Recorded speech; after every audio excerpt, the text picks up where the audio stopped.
for me as a coach, what I do is I help people get fired up about their life and business. And that wasn't happening. And I'm like, what is it? Is because I wasn't fired up about my life and business and I didn't even realize it. So when you're in alignment, all the doors of opportunity appear. Step into the world of success with your brand amplified, the ultimate podcast designed to unravel the intricacies of thriving businesses. I'm your host, Annika Jackson, and I'm on a mission to uncover the stories, strategies, and secrets that have propelled entrepreneurs and business leaders to success. This is the power of the podcast community. Shā and I were matched from PodFest's PodConnect, which I believe started during the pandemic. They started matching people virtually, podcasters, to get to know each other. And I have to say that even though I've been doing this for several years, I don't make the connections as often that I made with Shā. So I'm so excited that Shā Sparks is here on Your Brand Amplified. How are you today?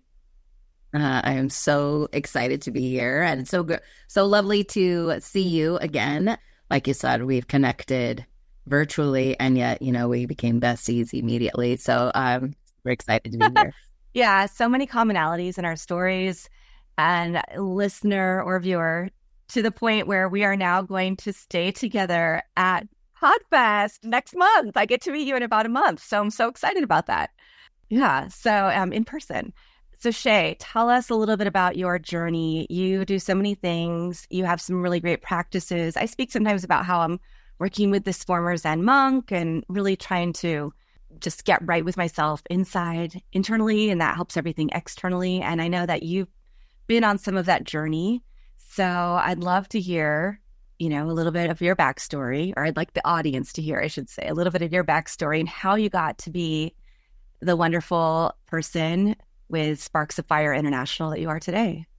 Well, I love that you're doing the work with the Zen monk. I think that's anytime that we do personal development or work for ourselves, healing, therapy, whatever you want to call it, I feel like there's just such a gift that you're giving to yourself. It's not just self-care, it's self-preservation, it's self-love. Like I said, it's a gift. It's a gift to yourself. And for me, I started my journey back in 2009 when I had just gotten out of an abusive relationship and was faced with the holy moly, I never want to be in something like this again. What is it that I don't know that I need to know in order to move forward? And that is kind of how the preface of how I've kind of lived life ever since. And so at that point, a friend of mine had given me a name of a really good Christian counselor 3 years prior. And I had just held on to it. I held on to the name because I knew at some point I was going to use it. I just didn't know when. And so my ex was in a car accident. And within that first week, I was at the counselor's office because I'm like, look, whatever happens, I need to move forward. And I need to move forward for me, not for him, not for me. And I peel away the layers of the onion that I am, because we all have layers. We all have this stuff that happened to us over the years, and that just kind of compounds on top of each other. And it all starts from childhood. And so during this process of my healing journey, I started to peel away those layers and realize my inner voice was hurting me. It was not helping me. And it was from there that I decided to kind of empower myself, because I got to thinking at this stage, I'm learning about myself and learning about my ex-boyfriend at that. Now he's my ex, right? And I'm like, all right, I'm done. And I started to learn that hurt people because they're hurting. Mm-hmm. And I thought, well, what if the opposite is true? Do empowered people empower people because they're empowered? So I thought, what if I lived every day from the point of being empowered, rather than the point of beating myself up internally, and sort of this negativity that was constantly going on that I wasn't even aware of until I started this journey. And I started journaling and writing down, capturing my thoughts and writing everything down, what I was saying. And I was like, wow, I'm so mean to myself. these are things that we wouldn't say to our worst enemy, and yet we say them to ourselves.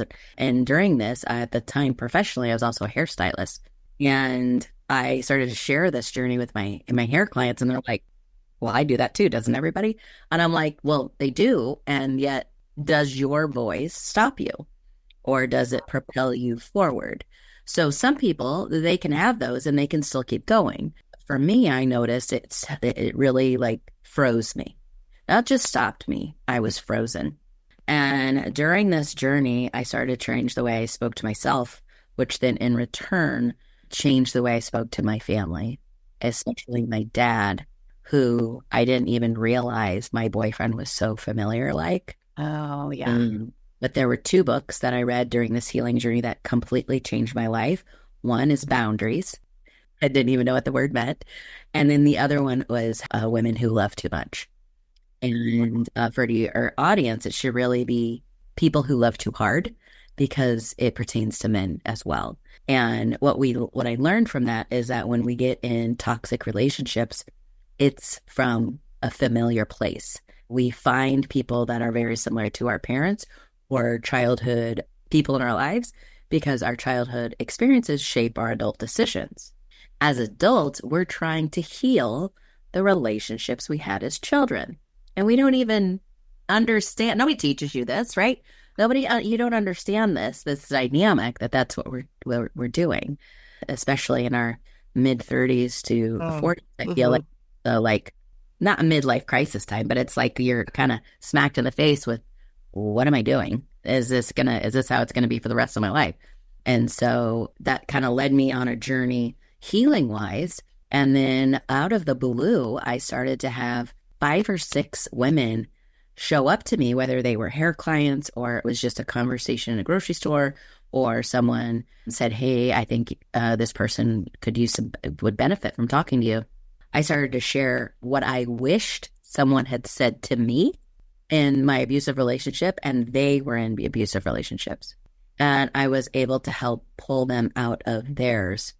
And throughout this time period, my hair clients started to speak life into me, which I had not experienced as a child. I didn't experience someone encouraging me.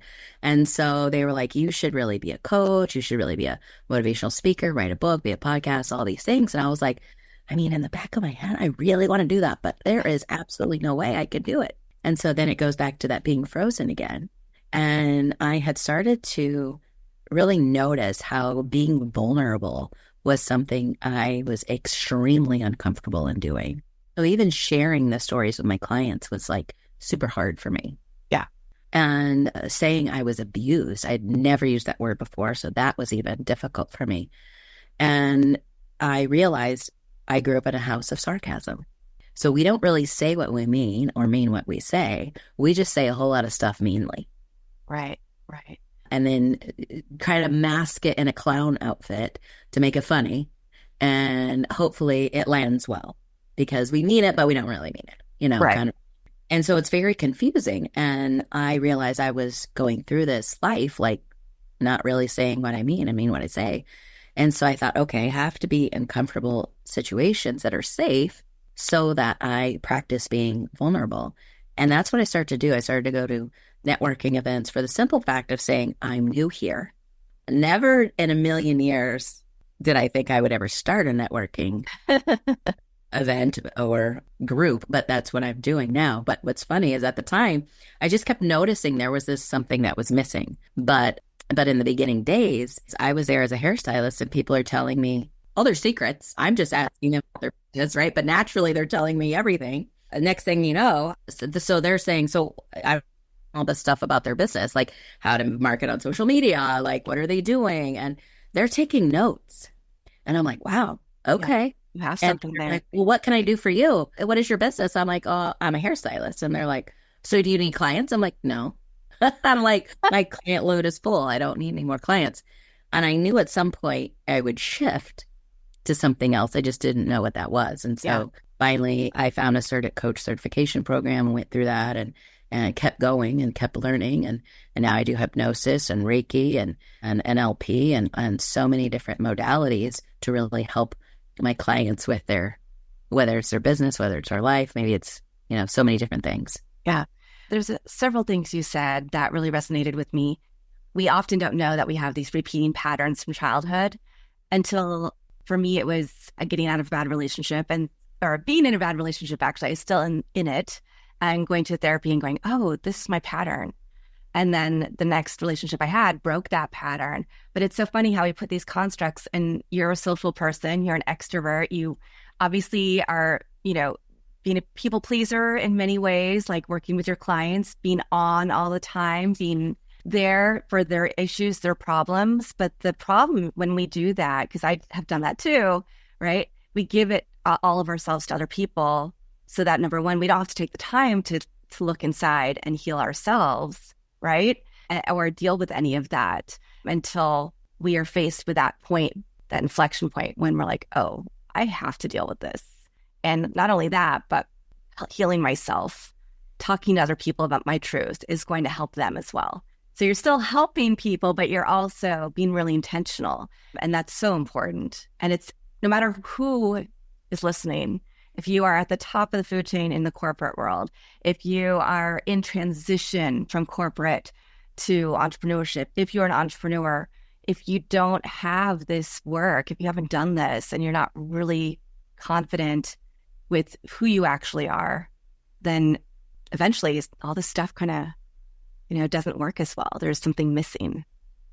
I think Oprah said something one time, and I was like, oh, I love that.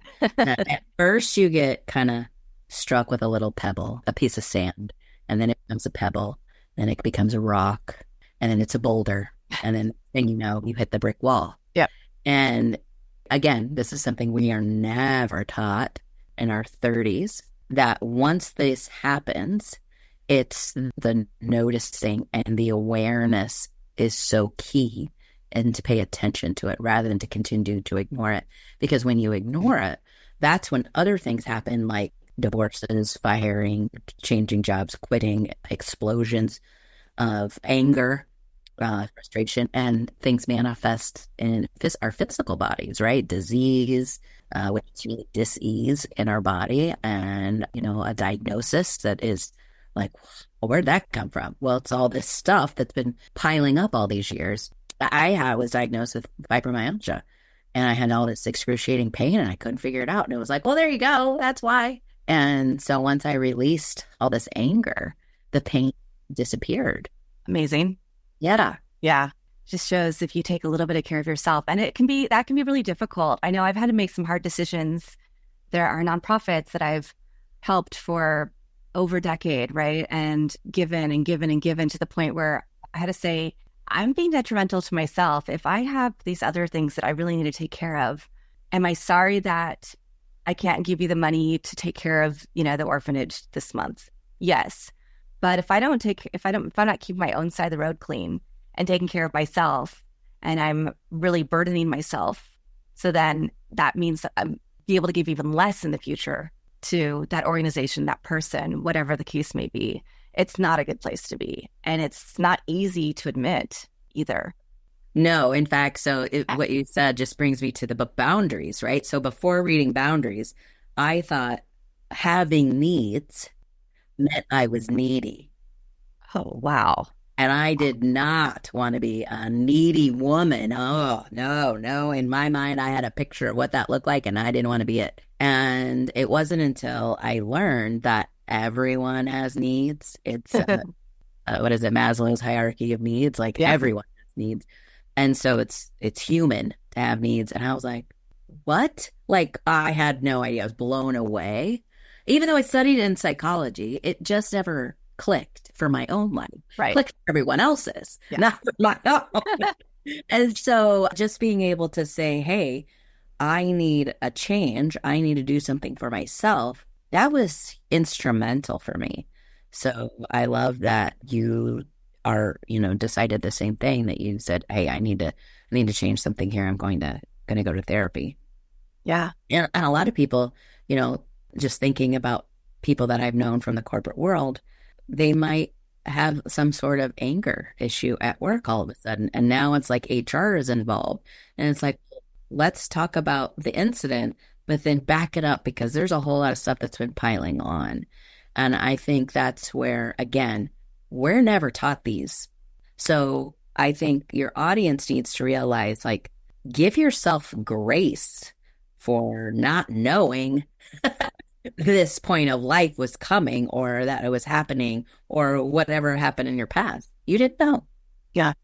Well, let's talk about that transition from having a steady paycheck, teaching, right, in the hair industry, doing so many things, to going, gosh, there's this other thing people are kind of nudging me towards.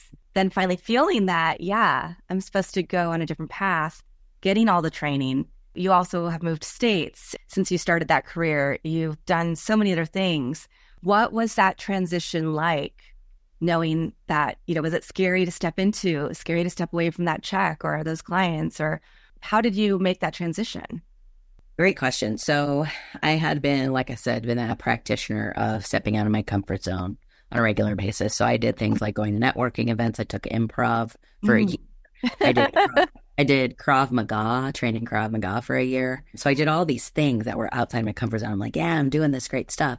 And then I was like, okay, I really want to get trained in some sort of coaching modality. And I couldn't find one that felt right. And then I had hired a coach to go, and I'm still working, still working in I owned a salon. So I'm still working. And I hired a coach to help me with my coaching business. I paid him way too much money to do absolutely nothing, which is what we normally do, I think, when we start. But I think that's part of the process too. Like, okay, well, this didn't work. Now what? And so, but he did say to me, he said, I want you to go write what your website is going to say, write your message for your website. And I was like, I have no idea. I'm like, that's why I hired you. Like, I have no idea what I'm doing here. So all these things fell into place, we'll put it that way. And I ended up going to, believe it or not, I was going to go to some place and that fell through. And so I had this time off and I said, all right, what can I do in the world and travel to this particular time? And there happened to be a conference, create your message for your website. Oh, you got to be kidding me. That's perfect. And it was just like, boom, an alignment. Like, there's like, hello, like, could the brick wall be any louder? Right. It was like a mega. And I was like, done. That's where I'm at. And while there, I met another life coach who happened to be Rhonda Britton. Now, I don't know if you know Rhonda Britton. I knew the name, but I was like, why do I know that name? She used to be on Oprah several times. She had her own TV show called Starting Over. And she's been in the industry for decades. And I was like, huh. Now here's the fun part. I meet her. She's like, well, I have the Fearless Living Institute. I help people step out of their comfort zone. I was like, wait, I've been doing that. Like me? And she said, but have you been doing it emotionally? And I was like, ooh, I don't know. And so she said, well, if anything, come to this conference in LA called Fearless Conversations. And at the time I still call myself a fearless communicator. And I'm like, oh, well, that makes sense. So, or a communication coach, not fearless, a communication coach. And I was like, oh, that's an alignment again. So I went, and within the first 2 hours, I was like, wow, I feel like I'm in a hug sitting in this seminar, which if you're a person who goes to seminars, that normally never happens. And so I feel so super supportive. I'm like, sign me up for this. Take my money. Like, what is this?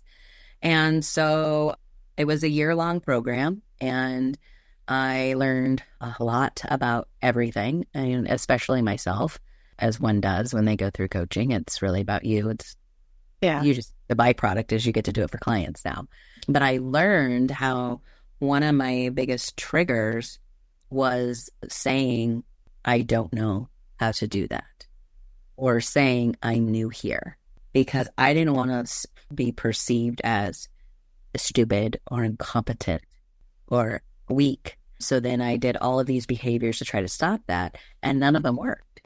And that's normal for everyone. That's what we do. We try to do things and none of it works.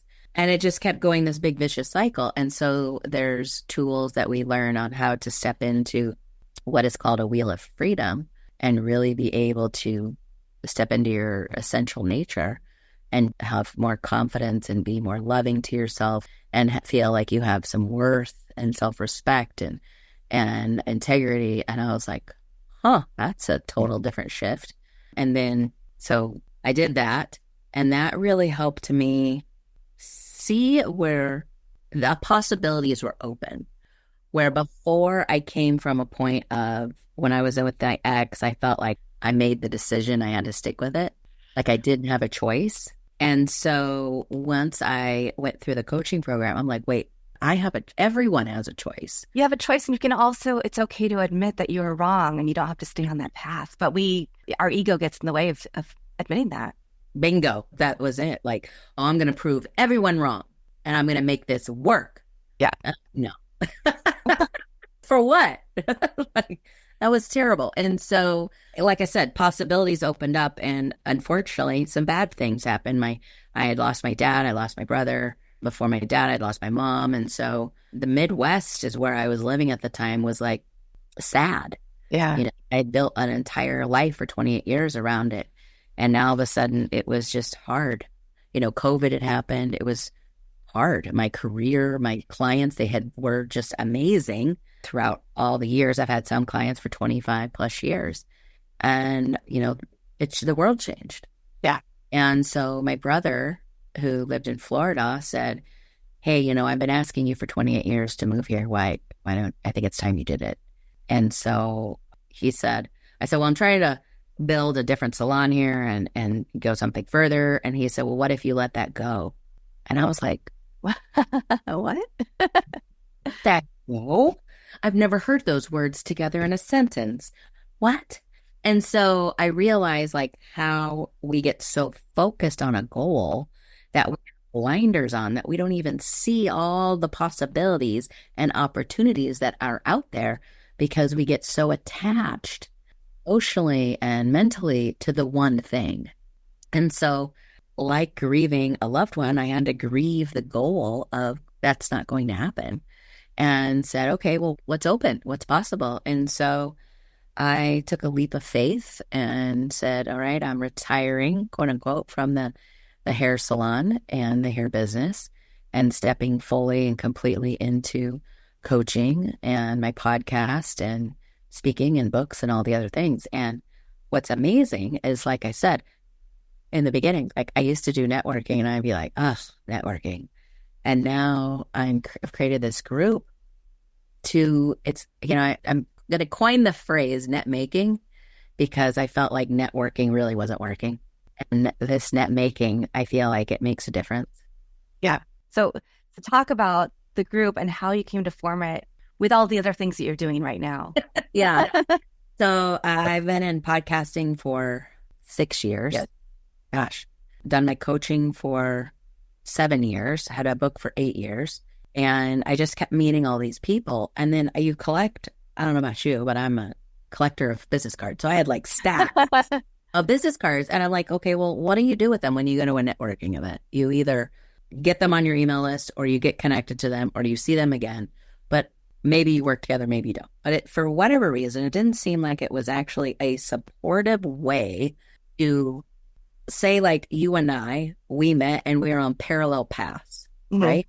For me, all entrepreneurs are on a parallel path, but yet we're not like linking arms and saying, hey, let's like follow the yellow brick road. Like, come on, Tin Man and the Lion, like, let's walk this road together and support each other. Instead, it's like, oh, I see you over there. Hi. I see you over there. Hi. And that's it. And I was like, something's got to shift. Something's got to take place. And so I had created a book actually several years ago out of 2020 called Firestarters Book Project, with that same concept in mind. Like, instead of networking in person, because that had shut down, obviously, we were networking inside the book. And it was great. And we did amazing things with it. And it was all about people from all walks of life. And I love that. And then it was like, okay, now it's time to take this a bit further. And so this whole Net Makers, I call it Makers Machine, is really about entrepreneurs and podcasters who want to make great things happen in their life and be supported with other people who want to give as that as well. Right. So one of my friends who's in the group, actually, she had said to me earlier this year when I was single, she said, I want you to meet someone because you have so much love to give. I was like, wow. And from before, I think I was living from a place of, I want to date someone because I want to receive so much love, right? And so when she said that, I have so much love to give. I'm like, you know what? You are right. I do have love to give. And now I have met someone who is in return, I am receiving that so much to give. But so I thought, well, what if now that I have that, my love life worked out, I had other friends slash net makers slash collaborators that come along with who are also have so much knowledge and wisdom to give. We can't help but when we join forces to succeed. Yeah. Yeah. And that's a difference because most people have a program, they have a group, they're the guru, right? They're the top person, they're the leader who's going to teach everybody everything. It's not this collaboration. It's not, let's get everybody together to share our individual pieces of knowledge. And, oh, you need that. I know how to do this really well. You know how to do that. Help me, and bring each other up. And I feel like even there are a lot of networking or net groups, because they're not net making necessarily, right? They're there. But I mean, I'm in groups that are all people who just want to be affiliates for each other. Okay, that's great. So you're going to put stuff in your email list, but that's not really a relationship. That's transactional. And what you're talking about is really based in relationships and being the whole person, not just what can you do for me? Right. And it comes from the place of generosity. It comes from a place of actual care. Because I look at it this way. Think of all of the people that you know that you have met, and they might ask you ask you one question, and you tell them a whole lot of stuff, right? You give them information like it's, because it's easy to you. It's so easy to give you this information on whatever it is. Could be on podcasting. It could be on your business. It could be advice in your relationship or something. But it's so easy to give when we're asked. So I thought, well, what if we created a group that led with generosity as a group of how we want everyone to win and succeed, rather than, well, I'm going to lead with generosity because you should succeed. Yeah. It's a big difference. So what does your day-to-day look like? Because you have your group, you have your podcasts. You said you still own a hair salon, coaching people. I know that you have a couple of other businesses that you're working on. How does everything fit into your schedule and your life? And how do you model that for all these other people that you're net making with? Yeah. So, well, first of all, let me say I do not have the salon anymore. What I was able to do is sell a property and take that proceeds to take time to figure it out. Yeah. Which most people don't have that luxury. And I am so thankful I had that luxury, because otherwise it would be like I had to, quote unquote, get a job to find the money to make it work. Yeah. And my days now are completely different so I moved to almost 3 years ago. I moved to Florida. And what my days were filled with is connection calls, constantly connection calls, and, connecting with tons of people all over. And again, there wasn't that let's move together forward. There was just, oh yeah, it was great. And I was like, okay, something's got to shift here. And so I didn't know what needed to shift was me. Of course, that's how it works. It's always us, right? It's always us. No matter what, whatever situation you're in, the person who has to shift is you, because you're noticing it. And so earlier this year, again, when I was single, I'm putting out all these offers, and I had been doing this for the past, 2 years, putting out all these offers, connecting with all these people, and nobody was biting. It was just like I kept hitting a brick wall, like, no, this isn't supposed to happen. Nope, this isn't supposed to happen. And so when I was able to met my boyfriend, we had such a interesting schedule because it was free. He is in real estate investing, so he had more free time, and at the same time taking care of his father who had several strokes. So all of a sudden now I could shift my focus on building my business and build our relationship, invest in our relationship. And I know most people don't get to have that, but that's exactly what both of us needed. And so one day, literally not too long ago, so he also does remodeling. And so we were remodeling. I was helping him. I'm doing manual labor. I'm doing stuff I've never done before. Drywall. I'm ripping out paneling. I'm ripping out walls, insulation, like all this stuff. And don't let the pretty hair and the nails fool you. I mean, I did some manual labor and got dirty. And the cool part was, it was like, this is like therapy. Yeah. And so I actually made a video on it about how often we have to tear something out to put something new back in. Mm-hmm. And then sometimes, like I am literally with a hammer and a chisel tearing off this baseboard on this wall. And I had to go back and do it again. And how often in our own lives we have to go back and repeat something, do it again because we didn't get it. Yeah. We didn't get it all to remove. And it was like, wow, this is like, whew, so amazing. And there was so many points to that I'm like, I got to make a video on this. So I actually did that. But so now that most of the remodeling is done, now all of this net making came about. And so my days consist of focusing on creating that, which is also revolves around all of the knowledge and the books that I have learned and putting it into kind of like a curriculum. So I took my love for teaching from teaching in a cosmetology school, teaching in a salon, to now teaching in this group and really teaching lessons from the point of these books, from the point of, demoing in a workspace. And so being able to pour into them, because I have so much love to give, has been really rewarding, more rewarding than I could imagine. So my days look totally different. And to be honest, when you are a caregiver, and even though I'm not the primary caregiver, I do some things if I need to be. My friend says this, you got to keep your knees bent. And I go, yeah, because you might have a distinct plan for the day and things might go haywire. Wow. And you have to, do something for someone else. And so if you keep your knees bent. So my days they're different every day. Mm-hmm. Right now, some sort of schedule, where before I didn't have a schedule.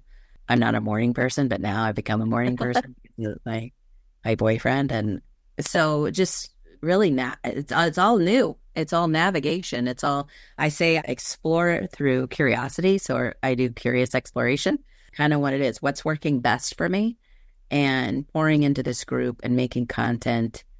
And I mean, I know it's going to be so much bigger than this little group that we're working together. So it's a great time for people to really be thinking about these things if you haven't started already. Reflect on what you want your life to look like. Reflect on, are you happy doing the things that you're doing now? Are there changes that you need to make within yourself, how you react to things or the situations you're putting yourself in, the job you have? And how do you make sure that you're comfortable taking that leap? And then that leap is going to be an uncomfortable place, but do you need to make sure that you have some money in the bank, or you have the X, Y, or Z, or are you just going to take that leap? And don't be afraid to do it, because every time we put these things off, it's just, we're getting further away from actually taking that leap and going, what if I change things? What if I focused on what I really love doing, connecting with people, learning, teaching, growing? So yeah, I thank you for sharing all of this. Yeah. And if I may say, your podcast is so great because it really helps people see that they have a choice to amplify their own brand. Right. Mm-hmm. And I want to say the word alignment. So if there's some things that are out of alignment within your brand, it's going to show. And just like what I was trying to do, I was trying to force, control, make things happen that weren't in alignment with who I am. And for me as a coach, what I do is I help people get fired up about their life and business. And that wasn't happening. And I'm like, what is it? Is because I wasn't fired up about my life and business, and I didn't even realize it. So when you're in alignment, all the doors of opportunity appear. Yeah. So when you're talking about your brand, making sure that alignment piece is key. Yeah. And I love that you just brought that up, because when I talk to people about branding, personal branding, I do it from the construct of mission, vision, values, right? Positioning statement. It's not just a business thing. It's for you internally. What is your North Star? What do you see as your purpose here on earth? What are your skills? What are your passion points? What do you know? And what do you like to invest your time and energy into? And if you know all of these things, and then you have the work of really getting right with who you are and working through some of that stuff and seeing what your patterns are and how you can get out of them, that is exactly what happens. Everything just opens up. Doors open up that you wouldn't even expect. opportunities come in that you weren't on your radar or part of your goal set. But now it's something that you can be proud of and, and look at and check it off, even though it wasn't on your original list. Yeah, definitely. Yeah. So, Shā, what is the best way for people to learn more about you, about your net making group, about your coaching, your podcast, your book, all the different things that you've done? Yeah, so you can go to my website at shasparks.com. That's SHASPARKS.com. There is a link there to book a coaching session with me if you are interested. And that, to me, that's kind of the first step in taking action, making a difference in your business or your life, is taking fearless action. And so that's what that coaching session is about. And then and all my social media is on there, Facebook, LinkedIn, Instagram, YouTube. You can find me at Shā Sparks. That's SHASPARKS. And then my podcast is called The Shā Sparks Show. And the ShāSparksShow.com is the website for my podcast. And if you're interested, leave me a message on any of my social medias, on the websites. Leave me a message, say me that you heard me on this podcast, and I would love to connect with you. I mean, who knows? There are so many opportunities and possibilities that when you take your blinders off and the attachment away from that goal that we get so focused on, you have no idea what's possible. Yeah, exactly. Amazing. And do you have one final favorite quote, mantra, verse, poem? I love that you asked this question because I ask it too. I love it. Is be still and know. Be still and know that when you ask, you become in alignment. You find alignment. Now, let me tell you what ask is. The word ask itself is an acronym. A is for ask. Ask the question. You may have to ask for support. And the S, seeking, is seeking what you want without the attachment to the goal of what you want. And that's really difficult to do, but sometimes you have to seek support to help you with that. And then the K is knock on the door of opportunities, because you never know. And that's where the possibility shows up. You never know who's going to say yes. Yeah. Amazing. Shā Sparks, thank you for being on Your Brand Amplified.